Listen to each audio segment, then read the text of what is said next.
Sejak kapan ini kan sudah lama ya. Sirah Keteng itu kapan berdirinya? Itu dari situs yang ada di situ. Kisaran abad 11 ya, abad 11 tahunnya. Ada yang menyebut tahun itu 124, ada yang menyebut 1126. Ada juga, itu kan dua orang dulu peneliti lah, itu menyebutnya 1004, ada yang 1026. Itu yang benar yang mana kita tidak tahu. Soalnya tulisan itu di prasasti Sirah Keteng. Jadi prasastinya ada dulu, saat ini disimpan di Museum Nasional Jakarta. Jadi berdirinya kapan menurut tahun itu.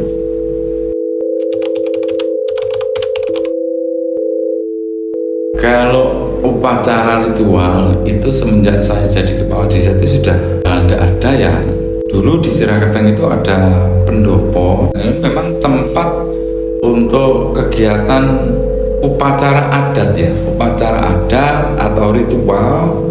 Karena di Sirah Keteng itu ada sumber air yang tidak henti. Itu sangat deras airnya dan itu dimanfaatkan 3 desa.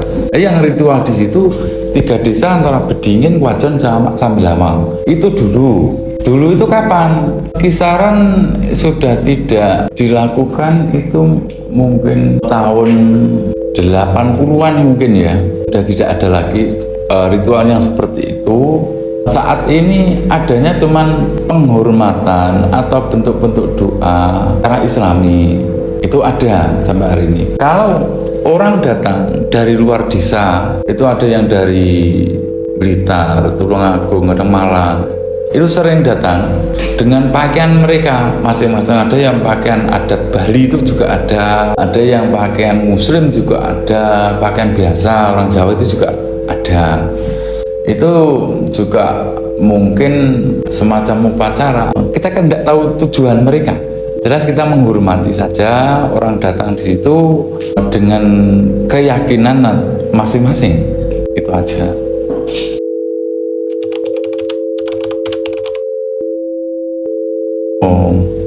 Sirah Keteng itu ada beberapa versi sebetulnya ya. Versi wayang itu pertempuran antara Werkudara dengan Buto.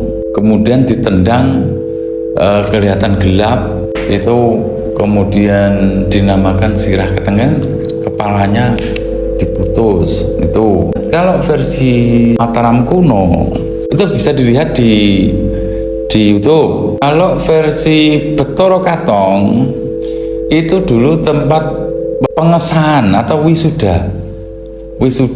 Jadi ibaratkan itu universitas ya. Universitas punya cabang-cabang. Nah, untuk wisudanya terakhir di Sirah Keteng. Itu babakan soal ilmu lah dulu.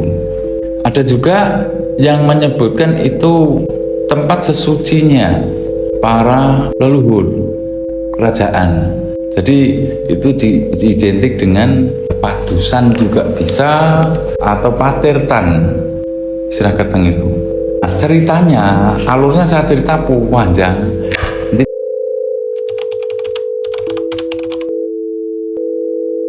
Kalau menurut cerita, konon cerita, Sirah Keteng itu merupakan hadiah dari seorang raja yang bernama Sri Jayawarsa Dikjaya Sastra Prabu.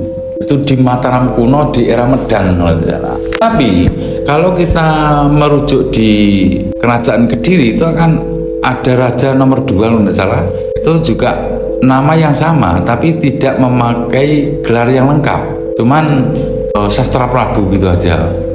Nah ini kok namanya lebih komplit ya. Sri Jaya Dikwijaya Sastra Prabu ini kan lebih lengkap. Apakah itu orang yang sama atau keturunannya atau bahkan sebelumnya, kita tidak tahu ya. Tapi kalau menurut cerita yang lain memang merupakan hadiah kepada seseorang yang bernama Marjaya. Kepada Marjaya itu karena telah berjasa, kemudian disebutlah itu Sirah Keteng.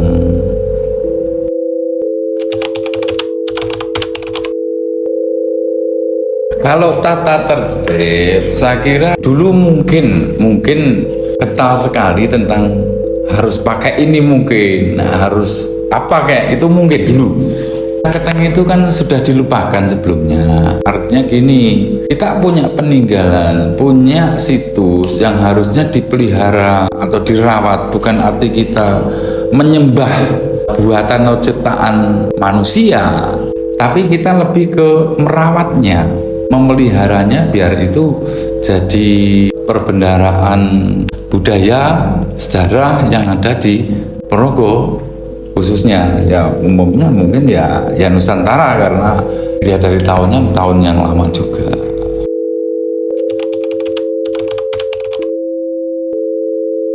Kita menyuruh atau ada satu orang untuk merawat, tapi lebih ke desa yang mengurus ya. Ya kalau sesepuhnya sudah meninggal, sudah tidak ada penerusnya, tapi ya kita bentuk karena di situ ya tahu juga tentang sejarahnya, sedikit tahu, kemudian kita tunjuk untuk memelihara.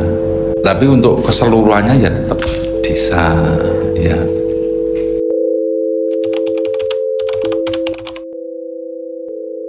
Begini, kalau hal-hal seperti itu sudah tidak ada ya, tapi lebih kita di Islami. Artinya gini, kalau masyarakat desa Bedingin ini insya Allah semuanya muslim dan mayoritas Nahdiyin. Jadi kita lebih ke pengiriman doa itu lewat tahlil, lewat yasin setiap tahun.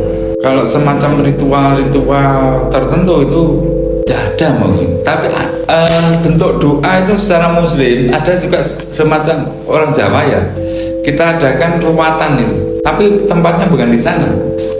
Tempatnya tetap di Balai Desa atau di tempat saya yang manfaatnya untuk doa kan gitu ya.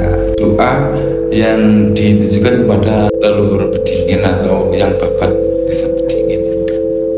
Ya, saya mengharap kita jangan melupakan sejarah, jangan melupakan budaya kita, karena siapa lagi yang mau atau mencintai budaya kita, karena kita punya budaya atau sejarah yang luar biasa, tidak kalah dengan budaya atau peradaban orang lain.